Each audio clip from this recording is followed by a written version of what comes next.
Hi there, I am Jose and I study microbes.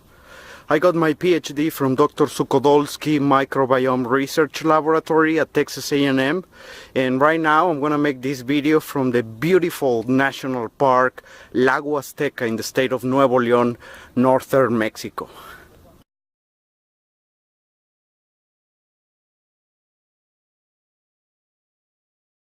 First of all, I would like to invite everyone on Earth to the Night of the Microbes, which will take place in this famous city of Leipzig in Germany on August 15, 2018, starting at 8:30 p.m. This forum promises to be a great space to hear straight from the minds and the souls of the very scientists who are working with microbes. The event will be filmed and streamed. There is more information about this in the comments below of this video.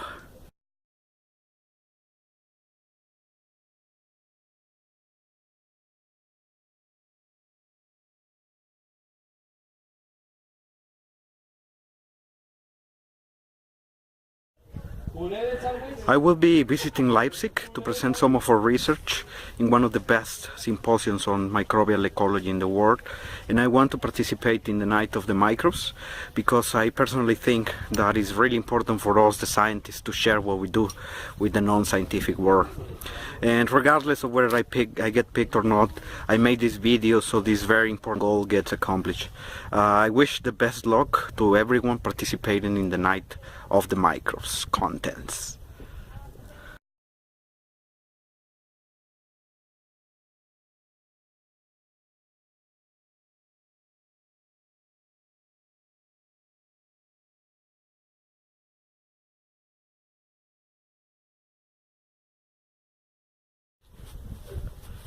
The most important contribution I have ever made to science so far was published exactly on my 34th birthday, and it was accepted as an editor choice in one of the most prestigious journals of microbiology. And the title of the paper is Thinking Beside the Box: Should We Care About the Non-Coding Strand of the 16S Ribosomal Rna gene?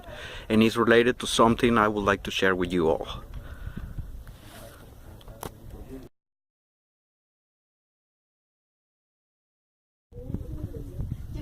First, I'd like to start telling you a bit about the 16S ribosomal RNA. So you may all know this, but right now there are thousands of different microbes in your bodies, inside your bodies, and pretty much everywhere on Earth.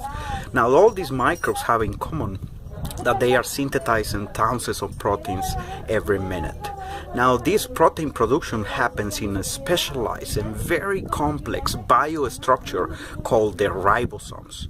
These complex ribosomes are composed by either RNA and protein. Now this RNA, the ribosomal RNA, is actually very nice because it contains some sequences. When I talk about sequence, I'm talking about, for example, A, C, U, U, G, G, A. And some of these sequences of the ribosomal RNA are conserved. That means that every bacteria on Earth has the same sequence in that part of the ribosomal RNAs. On the other hand, there are other sections of the ribosomal RNA that are not that conserved. They vary among the different types of microbes. So that is pretty cool for people like me who love to catalog microbes into groups. For example, if two microbes have a sequence of ribosomal RNA that is very similar, it probably means that the bacteria are more related to each other.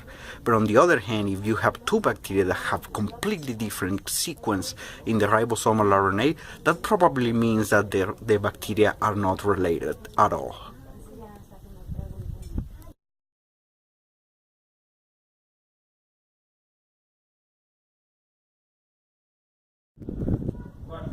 First, I'd like to start telling you a little bit about the 16S ribosomal RNA. So you may all know this, but this planet is full of microbes. There are microbes everywhere, on your body, inside your body, and pretty much everywhere on Earth. Now, these microbes have all in common that they are right now producing thousands of proteins in very complex biostructures called the ribosomes.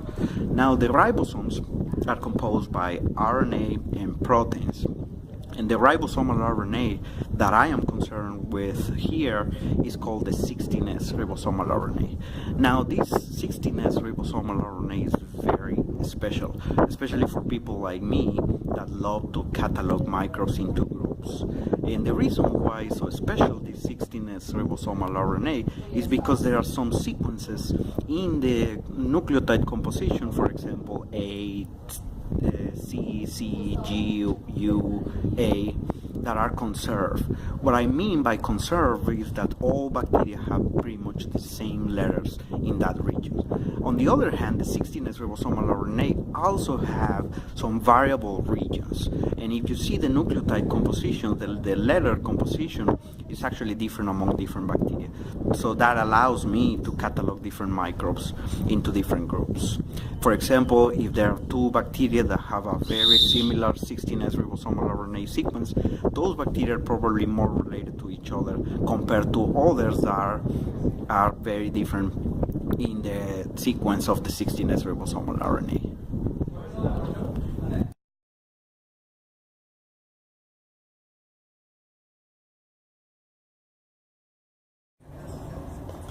Well, now that we know all about the 16S ribosomal RNA, let me tell you that the gene that codes for the 16S ribosomal RNA has been used for a long time as a marker gene to classify microbes into groups. Now, the gene that codes for the 16S is actually composed by two strands, right? The strand that codes for the 16S and the other strand that we call them the non-strand 16S. Now, you may wonder why all the fuss about all this. Well, I'm a scientist, you know, I want to dig into the marvels of nature. I want to know how things work. That's what scientists do. In the paper that I was telling you about, I'm trying to push my colleagues to think about the non-coding 16S strand and to incorporate the idea of the non-coding 16S into microbial taxonomy particularly. And this is because, you know, the two strands of the gene actually evolve at different rates depending on environmental factors.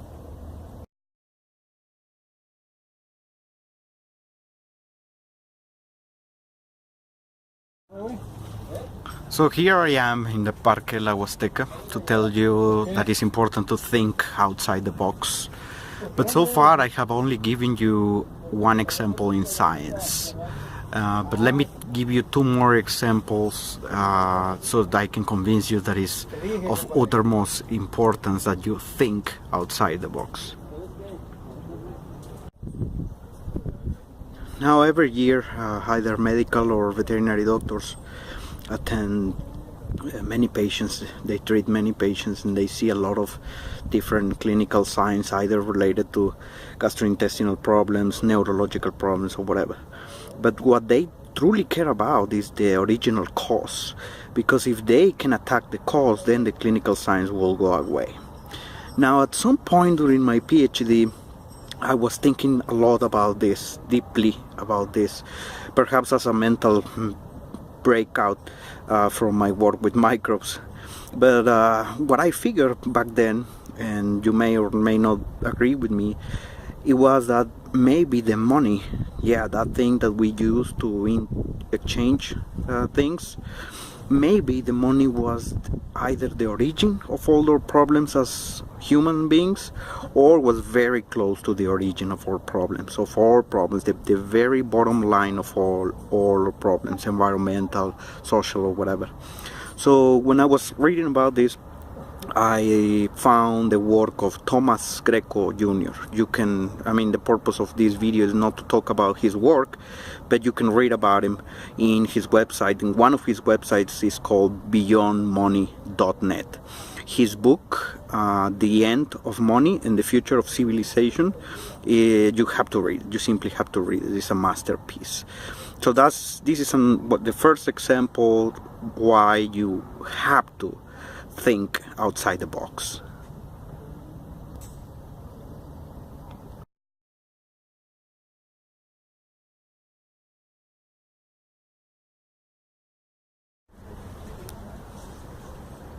Now, the second example I want to give you is something that we all care about, except Donald Trump in Washington perhaps, and that is climate change.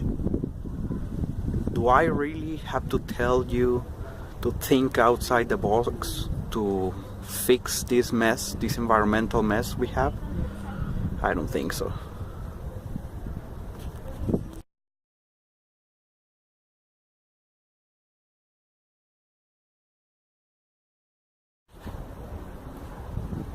I have a marvelous son. He will turn 14 on September 8th this year. And Damien, I am convinced that we can change the course of the things in our planet by our individual and collective actions. We are human beings. We are the product of thousands and thousands of millions of years of evolution. So I'm pretty sure, I am convinced that we can change this mess that we have created in this planet. I have to believe that. Let's just do that. Thanks.